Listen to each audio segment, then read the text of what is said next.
Feeling overwhelmed by climate change? Looking for sustainable and ethical brands to support? Then Ethic is perfect for you.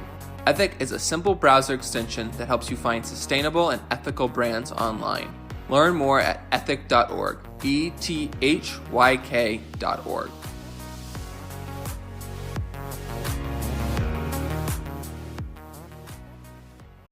This episode is brought to you by Indeed.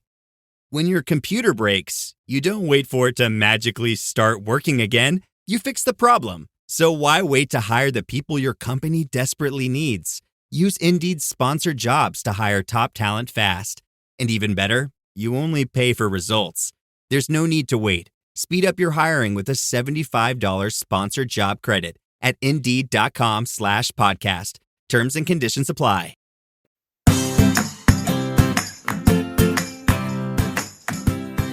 Hi, and welcome back to Realistic Sustainability. I'm Mike, and I am here with the freak of flambe, Nick. The freak of flambe.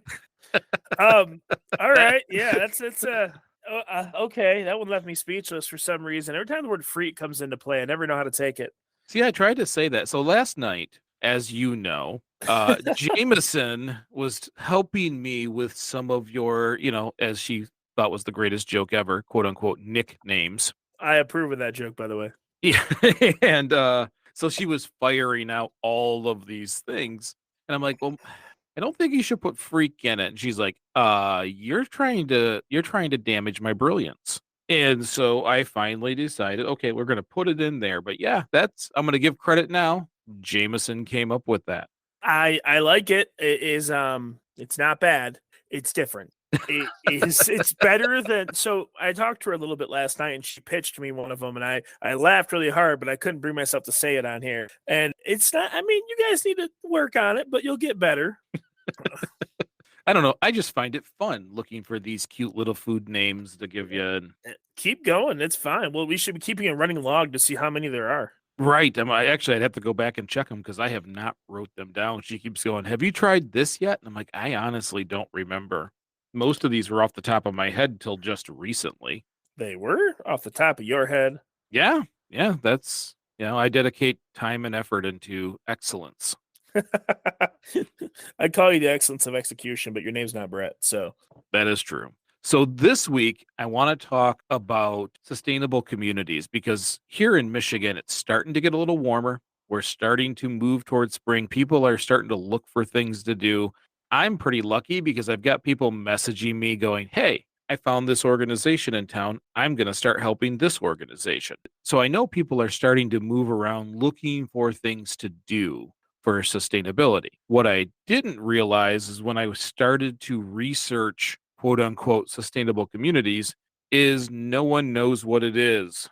It's kind of a different concept. You Google it, you get some weird information. Okay.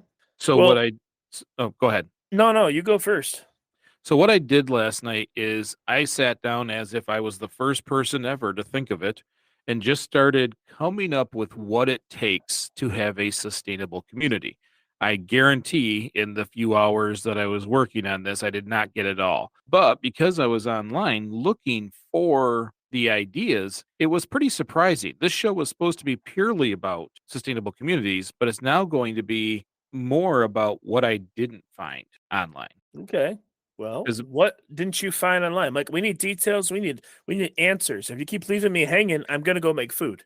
When you start looking up sustainable communities, all they're doing is regurgitating the basic understandings of sustainability. There isn't a citizen-centric, eco-centric system in place for people to roadmap a sustainable community. No, some sites just gave you, they recycle. Other sites say, different things. There was nothing all-encompassing. Well, it's not going to be all-encompassing because let's get two things straight here. If Google is good at one thing, it's greenwashing. So what you're talking about is what I call Google greenwashing because there is no actual, definitive answer. But also, if there was an answer, if there was a way this had been roadmapped already, then there'd be more progress made. One of the biggest issues we have with this kind of stuff is that no one no one is able to take themselves out of their personal bias and be objective and actually work on this stuff properly. It always ends up going down to campaign funds and money and all this crappy political jargon, because very few people actually look at it the way it needs to be looked at as a humanitarian thing. It's always political. It's always politics. So I say we take the politics out, we get to the roots of it, and figure out what we can do to make a community sustainable and how realistic is going to be. What kind of scale we're talking? Like, let's break it down. And while we're doing that, I'm going to think of some weird name for you. So stay tuned for that. Okay. Well, it's funny. I found what some call a definition, but Okay. all they did was try to fancy up the general accepted definition of sustainability.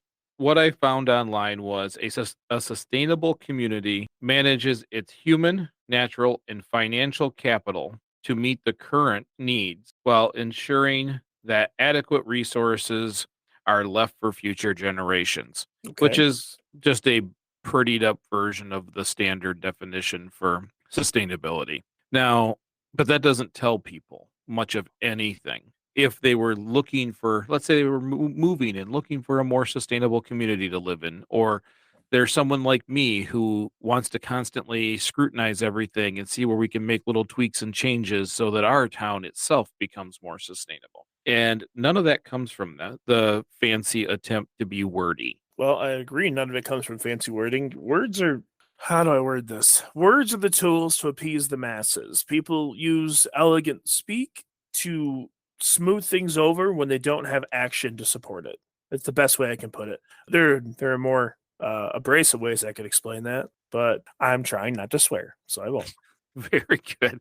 By the way, Jamie was coming up with names that had swear words, and I told her that we only have swearing in the show when you've been drinking. That's not entirely true. I've sworn 2 or 3 times. Only once was Tipsy Nick. The other ones were just me getting on a rant and losing my sense of self. But also, with that being said, the one she had told me I loved, I just can't say it for 2 reasons. It's not true, and it's a naughty word. Yes.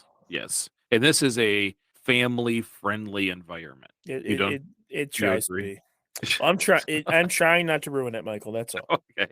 So some of the characteristics I started to come up with, okay, because again, there was no roadmap to this conversation. So Mm-hmm. what we're getting today is what Mike believes is the primary focus of creating a sustainable community. Okay. Mm-hmm. The first thing is that the organization, the city, they have to promote physical and mental health throughout their city. It has to be a healthy living style type city. And that's when you get walkable cities where people have more options than just driving, or situations where you have all the things you need in one small area. Complete Streets talks about accessibility. And that's one of those pieces, is that everything you need to be a healthy person is within walking and biking distance from where you've started. Does that make any sense? It does. So these are the kind of actions that promote a more physical lifestyle, because if you have the opportunity to walk or ride a bike and it's easier than taking vehicles, or parking is moved away from the things that you want to go to, which still requires some walking and or biking, then people are more physically fit just by default because of the additional movement. And for mental health, a lot of times just getting outside helps quite a bit. So that was one of the aspects I thought was very important to the planning part of a city. Well, I think that I've said this time and time again throughout the couple of years we've been doing this, that a big part of our world isn't centered around the people that are living in it. Unfortunately, anymore, everything is spaced so far apart. You need cars for everything, and nothing's encouraged to be more localized. And I think that's part of the reason we have so many problems. And I think things are, when they're thought about in the planning stage, like hey, maybe we should, like you're talking about, make it walkable, livable, make it a place you actually want to be, that actually brings you joy to experience. I think the community does better like that. I think it's a better place to raise kids. It's a better place to live. And I guess I don't really know where I was going with that statement. I'm just going to say, yeah. Well, and I think that's a good characteristic of a long-term sustainable community, is promoting the health of the community. Fresh air and movement is a good thing for most people. The next thing is that this tends to fall into debate I don't believe it's a debatable point at right now, but the city or town or whatever the organization is that is creating this sustainable community has to also promote economic prosperity. Now they have to do it without degrading the environment, but they do have to in a world where economics runs just about everything. Like you said earlier, the answer to everything is who's going to pay for it. You have to promote economic advancement without the degradation of the environment around you. And I think that's an extremely important part because a lot of cities invest a ton of money into things that destroy the environment around them, thinking that that prosperity is good. And maybe it is at the time. But when that heyday is over, all they're left is with desolation. When those businesses leave and the brown fields remain, that is not long-term sustainability. So that is why this is on the list. They still have to find a way to keep the residents at a good economic level, to keep the life quality there, just like we talked about in the last show for poor tax. Finances do play a part in personal sustainability. It does for the cities and towns too. Well, I think it does very much. And unfortunately, money's tied to everything. It's tied to growth and it's, tied to hardship and pain. And if we're going to do these kinds of projects, if we're going to try to make initiatives to increase the quality of life, we need to try to do it in a fiscally responsible way, but also realize that sometimes you actually have to spend money to improve things to get the better outcomes you're looking for. One of my things that it breaks my heart is that not only is there an absence of these like sustainability, oh Lord have mercy, Nicholas.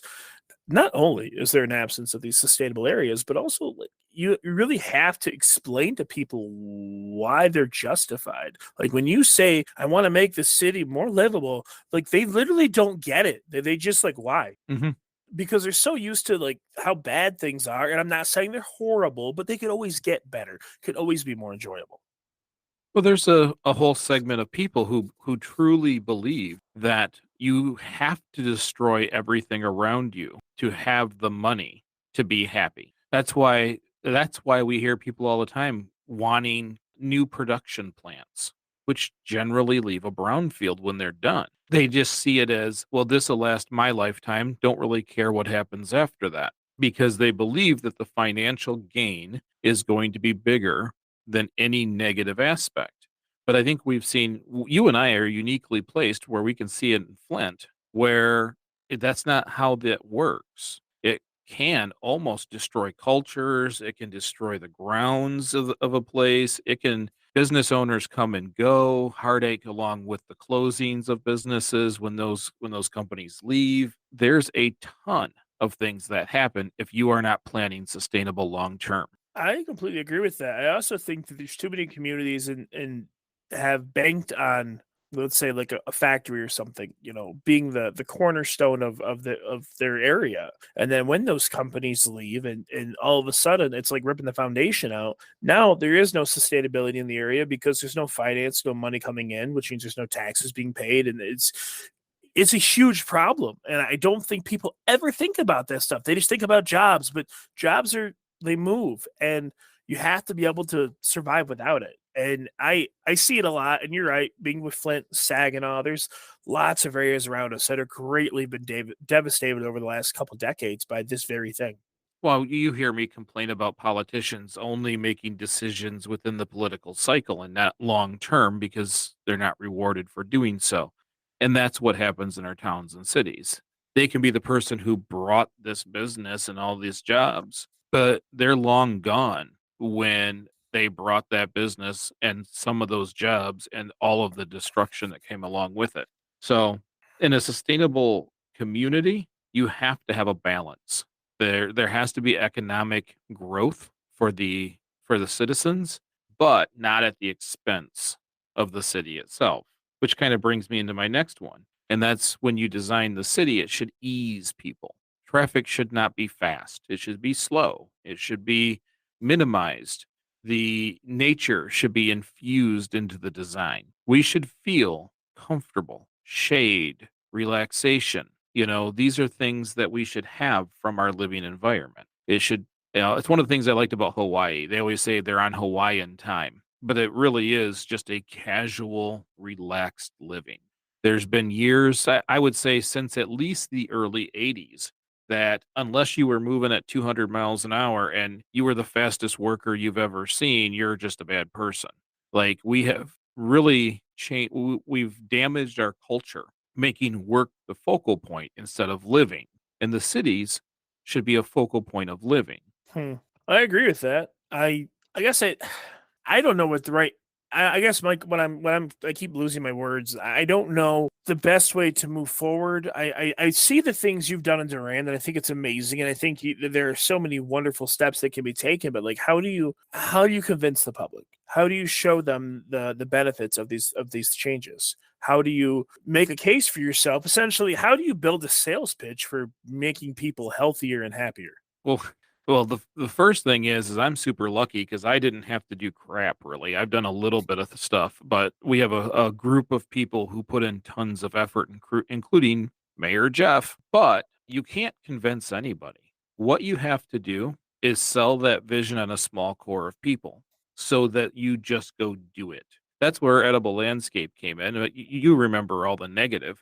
We just did it. There's almost no negative now because they see it working. I feel the same way about a couple of other initiatives we're working on. Number one, I want free internet downtown. That is one of the things that I'm working on with the chamber as we speak to be able to take the 100 and 200 block, just the main areas there, and make it free Wi-Fi so that people working from home in the summertime can come down to our small park areas that were built and the rocking chairs in the downtown space and just work from downtown if they want to. They'll walk in and get a coffee or swing over and get lunch while they're there. Much more comfortable than at home, Mm-hmm.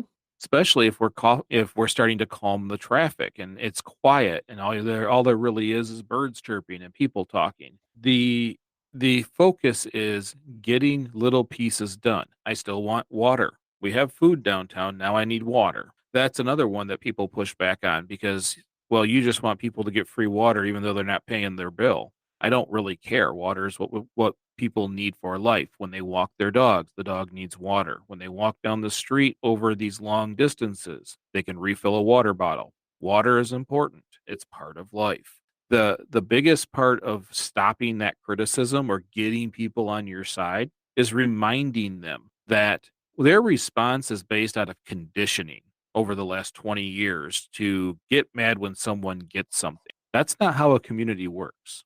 A community works amongst themselves, helps each other, and is intertwined in all different ways. I always find it funny because the people who say communities aren't what they used to be get really mad when you try to create initiatives to put communities back where they used to be. You know, okay, you're right. And those are the same people that if you talk to them in person, they'll always talk about how their lives always changed when their grandparents passed away, like everything fell apart, nothing was the same. It's because they haven't stepped up to take that role. What communities change because the senior leaders either pass away or move on, and no one adopts the responsibility. Right, and If you have to help change the culture to create a internal need to be responsible. you, It you really is have to. that is what's going on. Jeff, as mayor, feels responsible for everything in this town. Every council member feels responsible for everything that happens in this town. The chamber, a lot of our organizations, the DDA, we take it upon ourselves because what we do is a reflection of the town and the city. So that is the buy-in. And as long as you've got a core of people bought in, the rest kind of come along for the ride, good, bad, or indifferent. And then once something happens in a positive light for them, either them or a family member, then they start to buy in. That's why do is greater than say is like this thing that I want to throw everywhere because if we only did what everybody agreed on, we would do nothing. So we just do the good things and let everybody catch up to us later. Well, I think that when it comes to communities, one of the biggest benefits you get from setting the example, if you are a good self-starter, is that if people are anything, they're herd animals and they don't like going against the grain. And that sounds worse than what it really means, but it's pretty practical. If everyone's doing something fun, you instantly want to be included and do that fun thing. If everyone is doing something that sucks, you grit your teeth and do it because you think it has to be done. For those of you who disagree, you pay your taxes. The fact of the matter is, if your community is doing something, if you see your neighbors doing it and they're either doing it on a regular basis and they're not whining and moaning and they're not complaining and throwing fits and they're being productive, and are positive about it, no matter what it is, you're instantly going to be inclined to do it. You're not going to have to be persuaded to help. You're just going to. Yeah. Okay, so here's a terribly selfish way to explain this. Whenever I get invited to anything with my daughter's like little girlfriend group, with the basketball team or dance, I instantly start doing a head count of dads. Like, okay, where's my team? And once I see them, I'm happy to go do it. But when I realize if I think I'm going to be the only one, I'm a lot more apprehensive. It's a lot more difficult to find the ambition to want to go and muddle through it. Not to say it doesn't need to be done whenever the task is at hand. It's just no one really likes to be alone. Very few people are okay to be the only one. But those people are the people we actually need in there because they set the foundation, they plant the roots, if you will, for everyone else to want to be there. So, yes. Yeah, sustainable communities function together. And that's where the next part is. The design for the city or that community has to be citizen centric. You've heard me say it over and over and over again. It's a cool term, but Mhm. it really does have to be built for the people that live there. That's where Edible Landscape Project came into play. That's where the free Wi-Fi or the water distribution sites, all these different things are designed to be supportive to the community that supports the town or city. And that's the next thing, is that each of these places should be designed around the bulk of the people. Mhm. We accommodate for those who don't have the mobility. We accommodate for those who do. And that built environment will bring people in because it's a comfortable space with the things that humans need. And that's part of that whole creating a community that functions within sustainability. Yes, there's recycling, and yes, there is waste reduction, taking our leaves and organic waste and turning it into black gold dirt. Those things are still part of it. It is one of those things in the town or city that is very important too. Don't get me wrong. But there's underlining aspects. The roots of the community have to be a certain way. It has to be safe for both wildlife and humans. But I will tell you, safety is a result that when you have walkable towns and cities, you have comfort spaces, you have places for people, and you have the amenities they need. The town is safe because people are in the town. The eyes are there. You don't have to have a ton of police officers in Durand when we only have 3,200 people. There's only so many that fit downtown. And when we do have large events, there isn't crime because there's so many people watching. So that part, safety tends to solve itself, other than things like I want traffic calming. I want adequate space between motor vehicles and pedestrians. When I think safety, I don't even think crime because in these designs, there's very little of it. I think of vehicles. Vehicles tend to cause the biggest problem to safety. And that's why if less of them are there, the safer, quieter, and honestly better smelling your town is. I 100% agree. I think that when it comes to safety, um, vehicles do pose the biggest threat. Well, really, it's not so much vehicles as people's inability to pay attention to where the vehicles are. So it's a combination of both. But I don't ever consider, like, we've been in this house for, I don't know, 2 months now. I don't lock the doors. Heather does. Heather locks them, and I every night. But if a community is strong, you don't see a very large amount of crime. I'm not saying there aren't bad people that do bad things. I mean, that's going to happen. But when you have a community that looks out for each other, they pay attention, they are helpful and open minded to new things, they generally protect their own. And when I say their own, I don't mean their family. I mean their community. I mean they're like, what's the phrase? One rope breaks, but multiple ropes are strong. It's like it's like a knot. And I love the idea of the phrase "it takes a village." That's kind of what that means. Like everything takes everybody, Right. and that is beautiful. And it's also kind of cliche, but it's true when it's needed. So I love it. I love it so much, Michael. Well, it wasn't cliche in the past, and it did take a village, and everybody worked together. When I did a burnout in my truck at the corner, Dad knew before I got to the house. Everybody communicated and worked together to make sure their community was safe, and and it helped more than it hurt. Where now it's quite often a group of individuals. And that's what I'm kind of fighting. And that's where sustainability can step in, because if you want sustainable communities, you're going to have to talk to your neighbor. When people walk, they wave and talk to each other. When people ride their bikes, they stop, they chat. That's one of the reasons why that is so important. The fact that we moved our concert series to the downtown space and now hundreds of people show up and hang out those days.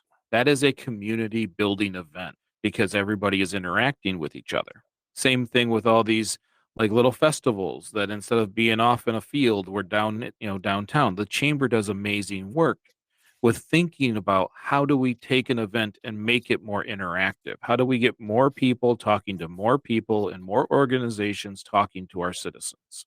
That is how the fibers of a community strengthen. You really do have to be focused on creating a space where people can communicate and a space where people can relate to each other. Because right now, the vast majority of people judge each other based on the show they put on social media. And if they're one side or the other, it can create animosity when you haven't even spoke to them. I think that a way to explain that is you're trying to create a home. And I don't necessarily mean a home inside of four walls, but I mean a grander scale. You should feel comfortable enough to go downtown and talk to your neighbors. And I don't mean, tell them deepest, darkest secrets, but say good morning, hang out. If you're walking down and someone's cleaning brush out, you want to stop and help. Like, you should have that level of comfort.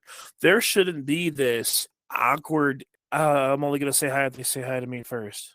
And it kind of has to start with community in terms of the way people treat each other. And I agree, social media is as much of a gift as it is a curse. On one hand, it has wonderful things that allow you to keep in touch with your family and loved ones and old friends. And on the other hand, it is a giant peacocking exhibit where you might, let's say your car breaks down and you get a rental. Well, why is your rental nicer than your car? And there's 500 pictures of that rental up there. Like, and I'm not saying everyone does that, but like, I've seen some Instagrams that are kind of ridiculous. Like, hey, I work with that person. I know that's not what they live like. It's outlandish. But when you see that and you instantly have that judgment, you're making decisions on someone you actually know in life before you ever get to really know them. And those decisions aren't fair. They're not fair to that person, and they're not fair to any interaction you may have with them in the future. Anything that could involve both of you is now going to be jaded based on a predetermination you made off BS you've seen online. And it's a tragedy, man. It's horrible. And it's really crappy on the notion that it is so prevalent in today's world. Yeah, and I see it as a insecurity moment when I see people I know really trying to sell something that isn't where they're at. What that tells me is I need to just reach out and go do something with them for the day, kind of thing. Just kind of you as a person is okay,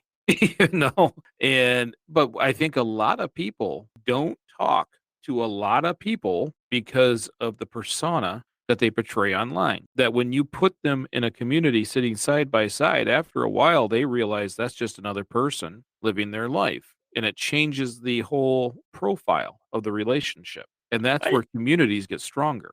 I completely agree with that. I think that how do I word this? The assumptions you make amongst your own thoughts on other people, whether they be out of fear, insecurity, or just sheer animosity based on some crap you've seen online, have a real bad habit of affecting the way you function in the real world. There's lots of people, and I'll explain this. I am one of those first impressions kind of are everything to me until they're not.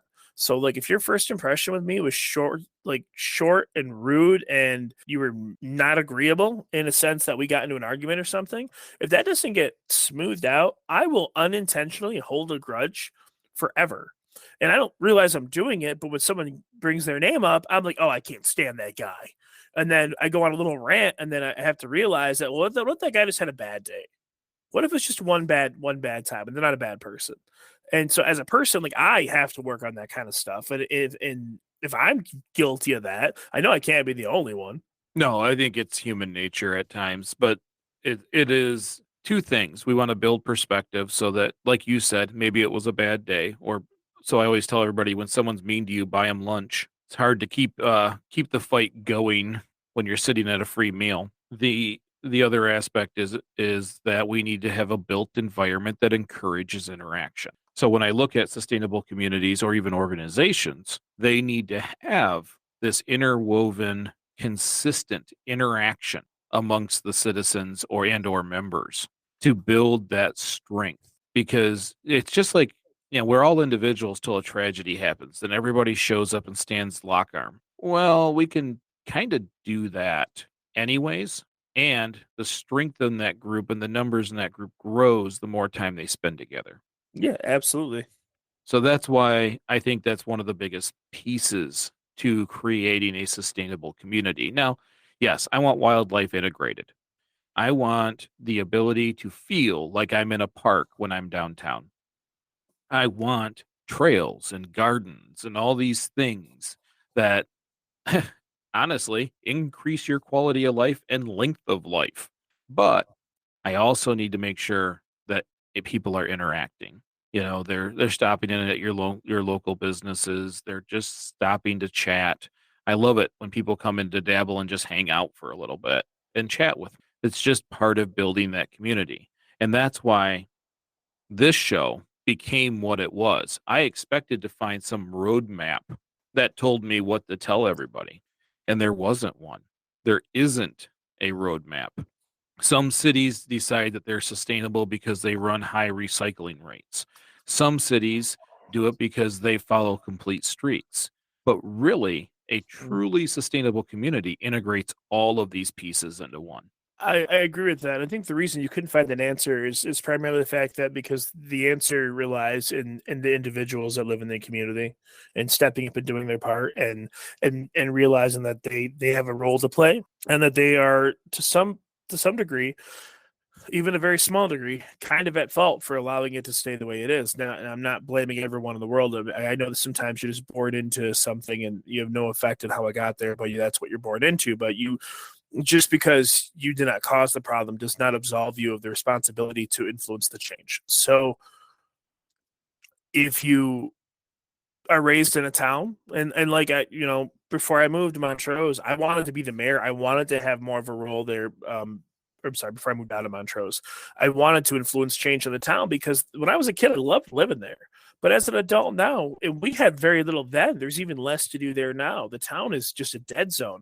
And I wanted to see change. I still want to see change. I just no longer live there. I want to see it grow. I want to see it flourish and the town to be happy and people to walk down the road with smiles and walking dogs. And I hope to God it gets there someday. And any opportunity I have, I'm going to be a part of that. But it starts with the people. It starts with a few people that are driven and have the open-mindedness to be willing to put themselves out there and try to push the change and influence change, set the, become the trendsetters, if you will. And then it's the other side of it is the rest of the people joining. It has to start with the people. Yeah, and every single person who's listening to this show right now has the ability to help create that change. I know a lot of times it looks like I did a lot of things. I've done very little. The community who rallied around some of these ideas through the leadership of Mayor Jeff Brands have really moved the mark. I just talk about what these things are doing inside the community.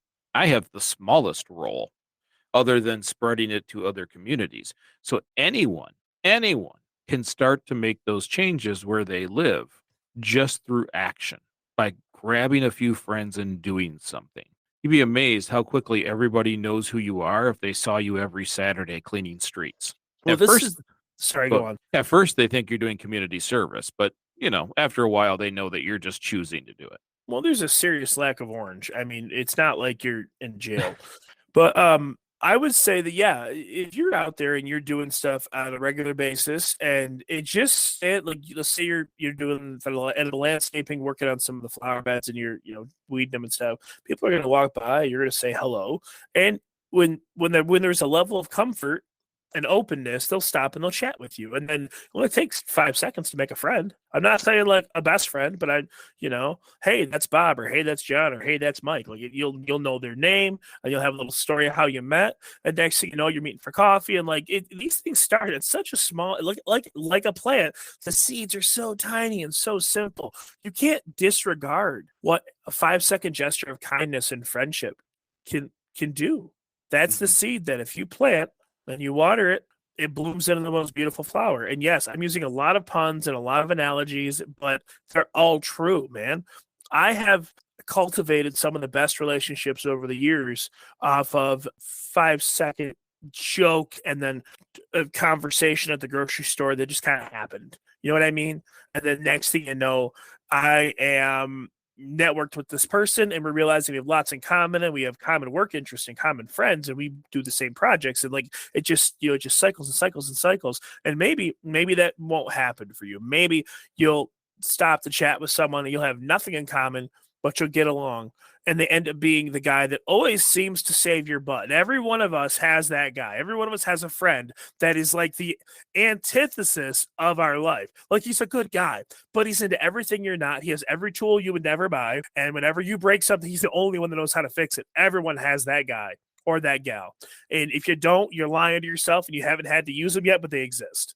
And you only find those people by just being part of a community, talking, being open. Yeah, and it's easier to save when the community works together. We share.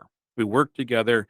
We share knowledge. We share tools. We do all these things, So before I close us, I also want to remind everybody, we're midway through February. It's almost that time. Like, I'm about to start seeds for the Edible Landscape Project. It's time that if you're going to do something, it's Time for time the basement jungle. it's time to start acting on what we've been saying for so long. So if you have plans or you have a project that you're needing to do, at least here in the Midwest, it's that time. It's time to start laying the groundwork. It's time to start getting the permissions, whatever project is out there that you're doing. And if you do one, send us photos. Tell us about them. Send us messages. I would love to have that interaction and conversation, but also possibly start throwing these projects up on the site, because I think more people do when they see others doing. And I know we have an edible landscape project that's going to spring up in Arizona this year. There's possibly one happening in Maine, and this is all coming from what started in Durand. There's some seed exchanges and plant exchanges going on. I'm going to spend some time contacting the local native plant store, which we have one here in Durand, to see where we can start integrating them into some of these projects to help some of the pollinators and local wildlife. So I just wanted to remind everybody, now is that time. We should be kind of finishing up the planning part and starting to work towards the action. So that's all we had for you this week. If you enjoyed this episode, share it with a friend or on social media. Also, just so you know, as some things change on Realistic Sustainability or on the Greening Your Life page, you may start seeing some products. We have local creators and local crafters who like to make things. I'm getting a fancy new reusable cup from Aaron that's going to be branded for Realistic Sustainability. It's going to be the Do is Greater Than Say logo. We're working on getting a local individual for possibly doing t-shirts and hoodies and things of that nature.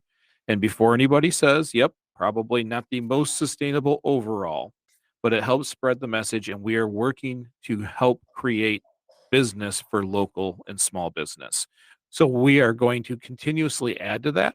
And with that being said, I'm going to surprise Nick here when I say this, is I'm also going to spend a little time start working on a Patreon, so that we can either, we can get some of these products out to people. If people subscribe to certain levels, then we have special gifts that we can also give out. So keep your eyes open for things like that. If you believe Realistic Sustainability offers a little more value to your life, remember, you can always go to the website. I'm going to beg for 5-star reviews, but also you can donate directly to the show. We do greatly appreciate everybody who does that. And I already told you in the PSA in the past, the commercials are starting to come through. I'm reminding everybody, if you hear one that doesn't belong on there, we've blocked all the oil companies, we've blocked cigarette companies. But if someone sneaks through, let us know. And we'll try to make some changes to make sure that the groups who do these commercials within these podcasts can exclude that company. Now, remember, we get together each week to get a little bit better. Little bit, big bit. Thank you so much for listening. I'm Mike. And I am Nick. Yes, you are. And we will see you next week.